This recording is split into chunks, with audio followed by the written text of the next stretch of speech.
Yeah, hello student. So I'm going to explain this question. Let me just check if the recording is, yeah, recording is going on. So let me read the question first. A galvanometer has a current sensitivity of 1 milliampere per division. Okay. अगर galvanometer में deflection आ रहा है एक division का, that means कितना current होगा 1 milli ampere, right. अगर आपने गैल्वेनोमीटर कभी देखा हो या मूवीज में या फिल्मों में देखा होगा तो यू विल नो, जैसे इट्स लाइक अ वॉच, ठीक है। और एक division equal to 1 milli ampere है, दैट्स इट। जैसे आप वर्नियर कैलिपर्स में करते, ठीक है। सो आगे क्या है, अ वेरिएबल शंट। तो शंट इज अ रजिस्टर और उसका काम ही है कि आप रेजिस्टेंस वैरी कर सकते हो, ठीक है। हमें 2 ओम चाहिए, 3 ओम चाहिए, 4 ओम चाहिए, जो भी चाहिए आप वैरी कर सकते हो, ठीक है। A variable shunt is connected across the galvanometer, ठीक है। And the combination is put in series. Okay, पहले इतना तक ड्रॉ करते हैं डायग्राम, ठीक है। मेरा ड्राइंग उतना अच्छा नहीं है, तो I just try my best कि कितना कैसे है, ठीक है। देखो, एक आपके पास गैल्वेनोमीटर है और ध्यान देना आप, गैल्वेनोमीटर का खुद का एक रेजिस्टेंस होता है, ठीक है। ये जी हो गया, let me call it R G. इसके अक्रॉस क्या लगाया आपने, शन, ठीक है। ये आपने shunt लगाया। अब फिर लेट मी कम बैक, ठीक है। क्वेश्चन यहाँ पे, the combination is put in series with the resistance of 500 ओम। ये पूरा कॉम्बिनेशन के सीरीज में कितना लगाया गया है, एक 500 ओम का रेजिस्टेंस लगाया गया है। और एक सेल है, एक बैटरी है जो इस रजिस्टर के साथ में लगाया है, और बैटरी का खुद का इंटरनल रेजिस्टेंस होता है, राइट, यू ऑल नो। वो भी ड्रॉ कर लेते हैं और क्वेश्चन फिर कंप्लीट हो जाएगा। देखो, इसके सीरीज में का क्या मतलब हुआ यहाँ पे, राइट। बट ये सीरीज में इधर लगाने से अच्छा है, और सर्किट पूरा आप जबरदस्ती कंप्लीट करोगे, इससे अच्छा है कि आप ऐसे लगाओ।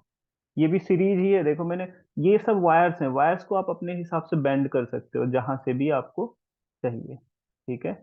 और जो सेल है, जो बैटरी है, उसका खुद का एक इंटरनल रेजिस्टेंस होगा जो कि आपको गिवन है, ठीक है। तो इसका internal resistance R equal to 1 ohm given है, और ये कितना है, 500 ओम। और ये क्या है, बैटरी, इसका ईएमएफ ई होगा, मान लो ई है, वही बेसिकली निकालना है, ठीक है। और ये शंट रेजिस्टेंस को आप आर एस मानो या फिर एस सीधा सीधा मान लो, ठीक है। बस, आपको सर्किट कंप्लीट। आपको बस 2 बार किरचॉफ लॉ लगाना है और कुछ नहीं करना है, ठीक है। किरचॉफ लॉ लगाओगे आप तो क्या हो गया, देखो। आगे कंडीशन देख लेते हैं एक बार quickly. It gives a deflection of 5 division for shunt of 5 ohm. अगर जब पहला केस, यहाँ पे केस लिख लेते हैं, सॉरी, केस 1। केस 1 में क्या है, जब शंट इज इक्वल टू 5 ओम, ठीक है, तो गैल्वेनोमीटर में डिफ्लेक्शन कितना हो रहा है, मतलब आई जी। अगर गैल्वेनोमीटर वाले ब्रांच में करंट आई जी माने, तो कितना डिवीजन दे रहा है, ये देखो यहाँ पे, डिफ्लेक्शन ऑफ 5 डिवीजन, जब शंट कितना है 5 ओम। तो 5 डिवीजन मतलब एक डिवीजन में 1 मिली एम्पियर, तो 5 डिवीजन में कितना, 5 मिली एम्पियर, ठीक है। और केस 2 क्या है, जब shunt is equal to 25 ohm, by the way, right. Shunt is a resistor, shunt of 25 ohm जब है, ठीक है, तो कितना डिवीजन है, डिफ्लेक्शन कितने डिवीजन का हो रहा है, 25, सॉरी 20 डिवीजन का डिफ्लेक्शन आपको मिल रहा है गैल्वेनोमीटर में। तो again 1 division is equal to 1 milli ampere, तो 20 डिवीजन कितना हो जाएगा, 20 मिली एम्पियर। तब आई जी की वैल्यू कितना है, 20 मिली एम्पियर, ठीक है। बस यही 2 केस लगाना है, 2 बार किरचॉफ लॉ लगाना है, आपका आंसर आ जाएगा, ठीक है। Let me just quickly solve it. Question solve हो चुका है। अगर आपको समझ में आ गया है तो आप वीडियो बंद कर दो, आराम से खुद से कैलकुलेशन कर लो, ठीक है। इसके आगे बस कैलकुलेशन है, देखो।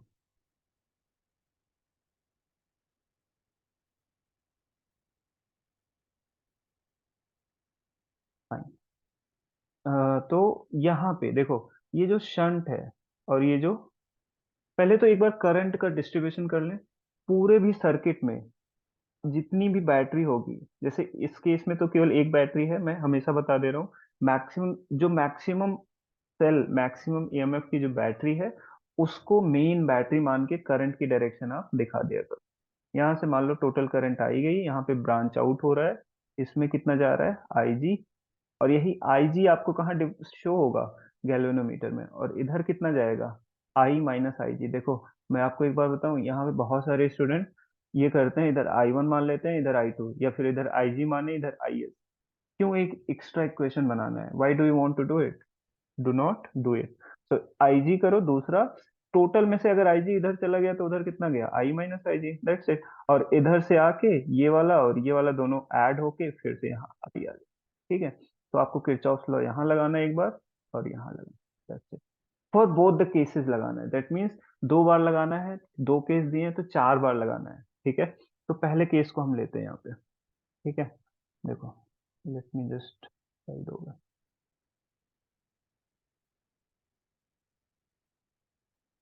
I went there. ओके, तो यहाँ पे क्या हो गया, पहले केस के लिए लगाते हैं। अब देखो किरचॉफ लॉ इस वाले ब्रांच में लगाने का क्या मतलब हुआ, वही यहाँ पे जो वोल्टेज ड्रॉप होगा वही यहाँ इसके क्रॉस वोल्टेज ड्रॉप होगा।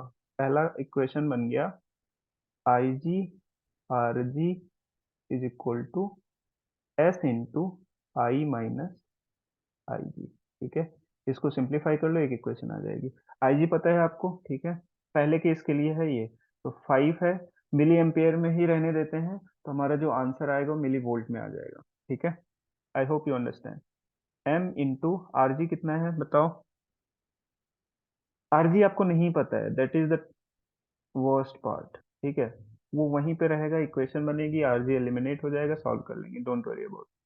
एस इक्वल टू 5 है, और आई भी आपको टोटल करंट पता है क्या, नहीं पता है, तो again you you will need two equations minus I G. I G की वैल्यू आपको पता है, आई जी की वैल्यू अभी भी रखा था ना 5। ठीक है, ये 5 कैंसिल हो गया, यहाँ से आई की वैल्यू कितनी आ गई, आर जी प्लस 5। ठीक है, एक इक्वेशन ये मान लेते हैं केस वन से। ठीक है, इसी तरह से केस टू अगर ले लेंगे यहाँ पे, तो क्या आ जाएगा, आई जी आर जी, ये इक्वेशन चेंज नहीं हो रहा है, बस क्या चेंज हो रहा है, एस चेंज हो रहा है और आई जी चेंज हो जा रहा है।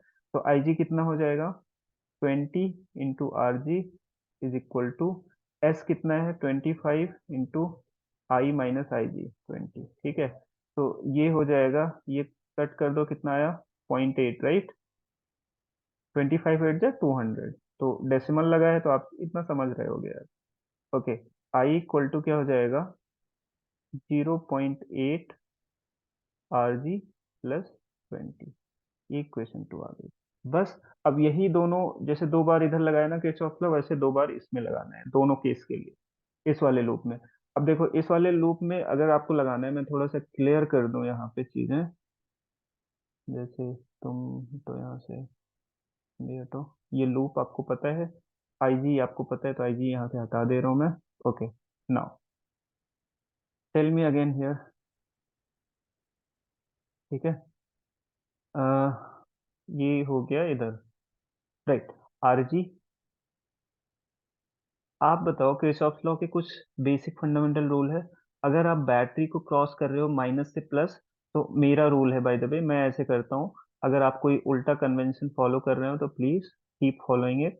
ये माइनस से प्लस जा रहा हूँ, मैं बैटरी को क्रॉस क्रॉस कर रहा हूँ तो प्लस में ही, और रेजिस्टेंस को करंट की डायरेक्शन में क्रॉस करते हैं तो माइनस का होता है, तो आई इंटू 500 प्लस वन में कर दे रहा हूँ, ये भी सीरीज में है ये वाला इंटरनल रजिस्टर। ठीक है, तो मैं 500 प्लस वन सीधा 501 कर दूं, आई होप यू अंडरस्टैंड, और minus R G into I G equal to 0। तो ईएमएफ की वैल्यू कितनी आ गई, बाय द वे ये टोटल रजिस्टर मान सकते हो, तो 501 आई plus R G into I G. ठीक है, तो जब केस वन के लिए अगर आप लगाओगे, तो ईएमएफ की वैल्यू कितनी आ जाएगी, 501 इंटू आई। आई केस वन के लिए कितना है, आर जी प्लस ये पूरा आर जी प्लस 5, ठीक है, plus R ji. I ji case one के लिए कितना है बताओ? आई जी की वैल्यू 5 मिली एम्पियर, ये 5 आ गया। जब इसको सॉल्व करोगे तो ये कितना आ जाएगा? 506 R G plus 5 1 5, 5 5 25, equal to this. This is the first equation. Again first नहीं, थर्ड इक्वेशन है होगी, ठीक है। अब देखो, सेकेंड केस के लिए सेम लगाना है आपको। E इक्वल टू हो जाएगा 501 इंटू टोटल करंट। I कितना है इसके लिए? 0.8 प्लस आर जी, ठीक है, plus 20 plus R G into I G. I G कितना है? आई जी की वैल्यू यहाँ पे 20 मिली एम्पियर है, तो ये आप देख लो। ये मल्टीप्लाई कर दो, 8 1 जा 8, 5 जा 40, 1 प्लेस पे डेसिमल, प्लस 20, राइट। आरजी वाला टर्म ऐड हो जाएगा, plus, right. I hope I am right. अगर गलत होगा कैलकुलेशन तो प्लीज मैच कर लेना। 21 जा 20 एंड 25 जा 100, और वो सब मिला के, राइट। हाँ, I think I am right, okay. तो यहाँ से ई की वैल्यू कितनी आ गई? 420.8 आर जी प्लस 10020, ये हो गया फोर्थ इक्वेशन। अब देखो, ये क्वेश्चन अगर आपने पूछा है तो आपको ये इक्वेशन सॉल्व करना आना चाहिए। दोनों में से आरजी को एलिमिनेट कर दो, या ई की वैल्यू बराबर करके आरजी निकाल लो, फिर आरजी की वैल्यू इसमें रख के ई की वैल्यू निकाल लो। तो यहाँ से ई की वैल्यू आ जाएगी 47.1। जो भी आएगा वो मिली वोल्ट में आएगा, और फिर उसको मिली वोल्ट है तो 1000 से डिवाइड कर दोगे तो वो वोल्ट में आ जाएगा। This is the answer. मैंने कैलकुलेटर से किया है, आप कैलकुलेटर मत यूज करना, ठीक है। Okay, thank you so much for watching the video. Do subscribe to the channel. अगर आपने अभी तक सब्सक्राइब नहीं किया है तो सब्सक्राइब कर लेना, एंड थैंक यू।